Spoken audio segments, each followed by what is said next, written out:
Upsetting scene in Kentwood as a woman who stopped to help at a crash scene is run over several times by the same truck. New tonight, 24-hour News 8's Marley Ginter is learning more about the driver responsible. Marley? Well, Sue, we now know she's a 76-year-old driver from Grand Rapids who was taken to the hospital and could be facing charges.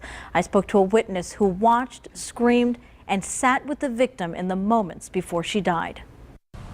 A truck with a banged up front end and blown airbag shows just a piece of what happened on East Paris in Kentwood. Every time she was hit or backed up, I was screaming the entire time.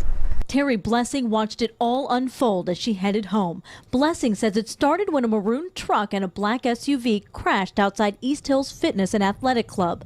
Blessing says a witness got out of a white van holding up her hands, screaming to the driver in the truck to not leave the crash scene. But Blessing says the driver stepped on the gas and ran over the woman, backed up, ran over her again, and then went forward, running over her again.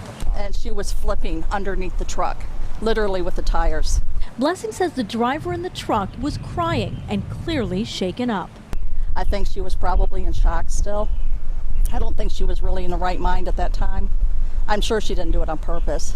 As investigators tried to piece together a chaotic scene, Blessing remembered putting her hand on the woman run over several times by the same truck, telling her help was on the way, but it was too late.